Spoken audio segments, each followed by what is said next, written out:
मिथाइल-कोबालामीन जिसे हम साइनो-कोबालामीन, मिकोबालामीन और विटामिन बी 12 के नाम से जानते हैं। अभी तक हमने इसके डोसेज फॉर्म में टैबलेट, कैप्सूल और इंजेक्शन के बारे में ही सुना है।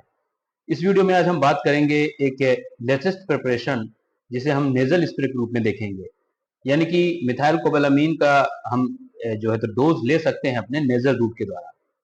तो हम जानेंगे कि ये नेजल स्प्रे कौन-कौन से ब्रांड नेम से आता है, इसे लेने का सही तरीका क्या है, किन लोगों को यह लेना चाहिए, इसको लेने से क्या-क्या साइड इफेक्ट्स हो सकते हैं, इसकी प्राइस कितनी है और इसको लेते समय डोजिंग इंटरवल क्या है, डोज शेड्यूल क्या है, ये सब कुछ हम इस वीडियो में जानेंगे।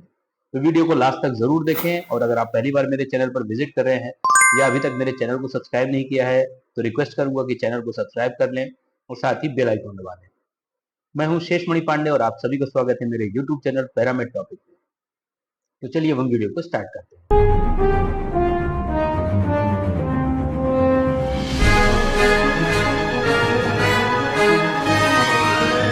तो सबसे पहले हम ये जानते हैं कि मिथाइल-कोबालामीन का नेजल स्प्रे किन लोगों को लेना चाहिए। तो ये नेजल स्प्रे उन सभी लोगों को लेना चाहिए जिनको विटामिन बी 12 की कमी है, क्योंकि जिन लोगों को विटामिन बी 12 की कमी होती है उनको बहुत सारे सिम्टम्स देखने को मिलते हैं, जैसे कि वीकनेस, जनरल वीकनेस, थकान ज्यादा लगना, एनीमिया जैसे कि मेगलोब्लास्टिक एनीमिया, इसके अलावा डिप्रेशन रहता है क्योंकि नर्वस रिलेटेड प्रॉब्लम्स भी स्टार्ट हो जाती हैं। अल्जाइमर डिसीज अगर किसी को उनका प्रिवेलेंस और बढ़ने लगता है, भूलने की बीमारी होती है, तो कई तरह की ये ओवरऑल हमारे बॉडी में इसके असर आते हैं।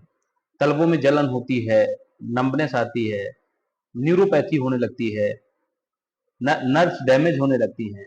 तो इस तरह की समस्याएं अगर आती हैं तो ज्यादातर अभी तक हमने देखा कि डॉक्टर या तो कैप्सूल टैबलेट का प्रेफर करते हैं या फिर इंजेक्शंस के लिए रिकमेंड करते हैं। इंजेक्शंस काफी ज्यादा रिकमेंड किए जाते हैं क्योंकि ये बहुत ही जल्दी भरपाई कर देता है मिथाइल-कोबालामीन की। लेकिन जिन लोगों को इंजेक्शन या टैबलेट नहीं ले सकते हैं या उनका नहीं लेने का मन है, उन लोगों के लिए भी एक ऑप्शन आ गया है नेजल स्प्रे। तो ये जो नेजल स्प्रे होता है ये कई ब्रांड नेम से आता है, जैसे कि नेजो बी 12, नेजो कोबाल, कोबा स्विफ्ट NS, साइनोबाल बी 12 और राइनो कोबाल।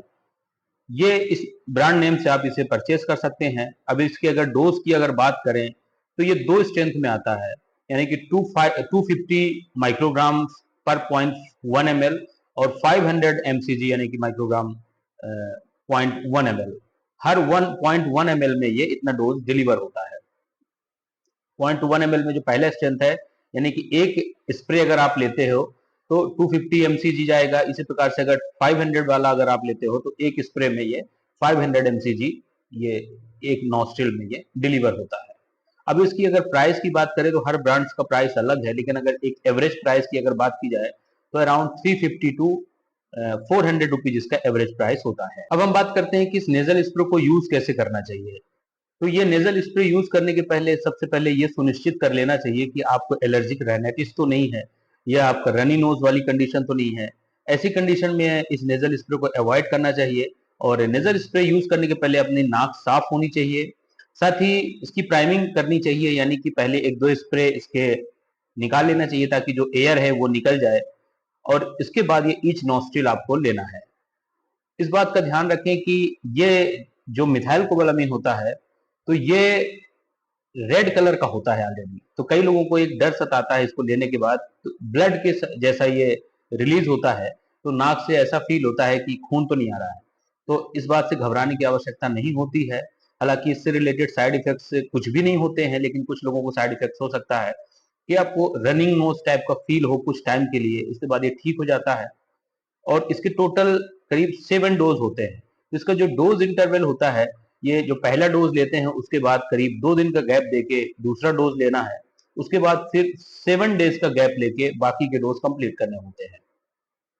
तो इस डोज शेड्यूल से अगर आप लेंगे तो आपको मिथाइल कोबालामीन का भरपाई अच्छे से होगी और बेहतर परिणाम देखने को मिलते हैं। तो ये थी इसकी जानकारी नेजल स्प्रे की। जैसा कि हमने देखा कि इससे रिलेटेड साइड इफेक्ट्स बिल्कुल भी नहीं होते हैं, फिर भी अगर किसी को कुछ एलर्जी होती है तो इसे हमेशा डॉक्टर से सलाह लेकर ही यूज करें और अपने डॉक्टर को बताएं। प्रेगनेंसी के केसेस में हालांकि ये सेफ है, लेकिन फिर भी यूज करने के पहले डॉक्टर से सलाह लेना बहुत आवश्यक होता है। तो दोस्तों उम्मीद करता हूँ कि ये वीडियो आपको पसंद आएगा और ऐसे ही मेडिसिन से रिलेटेड वीडियोस के लिए आप हमारे चैनल को सब्सक्राइब करें और साथ ही बेल आइकन दबा दें। मिलते हैं नेक्स्ट वीडियो में। Thank you so much for watching.